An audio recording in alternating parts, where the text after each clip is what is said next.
کہ جدہ والے بھی بیت اللہ کا الوداعی طواف کریں گے؟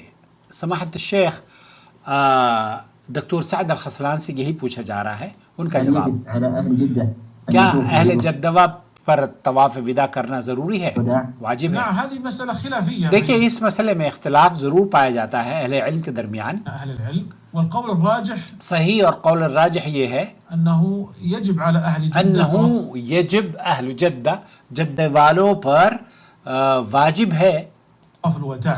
طواف الوداع. طواف الوداع جدہ والوں پر بھی واجب ہے. کیوں؟ عموم النص.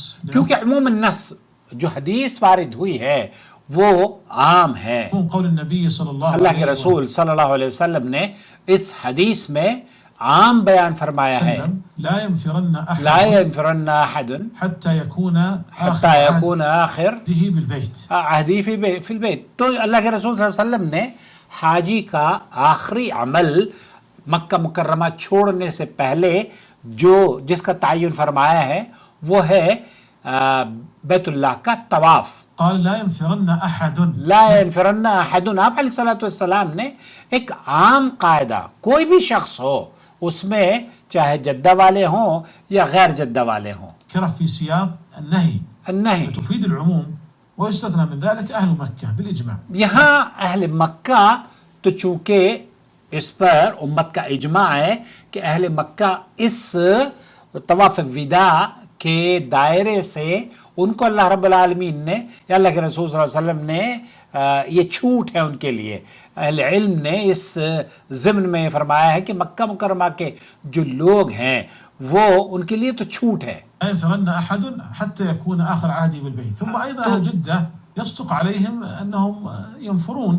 یہاں اہل جدہ بھی، جدہ واپس آتے ہیں لوگ، ایسا نہیں ہے کہ وہ مکہ ہی میں مقیم رہتے ہیں.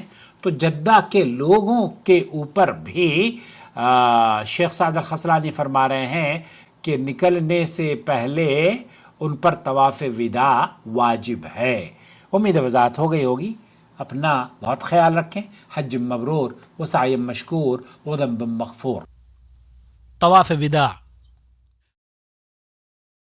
حجاج کرام، ایک بار پھر آپ کا قافلہ مکہ المکرمہ میں حج کے احکامات کو پورا کرتا ہوا لوٹ آیا ہے. یہاں آپ کو بیت اللہ کو چھوڑ کر جانے سے پہلے طواف وداع کرنا ہے. رسول اکرم صلی اللہ علیہ وسلم کا فرمان ہے کہ کوئی شخص بھی اس وقت تک مکہ چھوڑ کر اپنے وطن نہ جائے جب تک کہ وہ بیت اللہ کا طواف نہ کر لے. رواہ مسلم.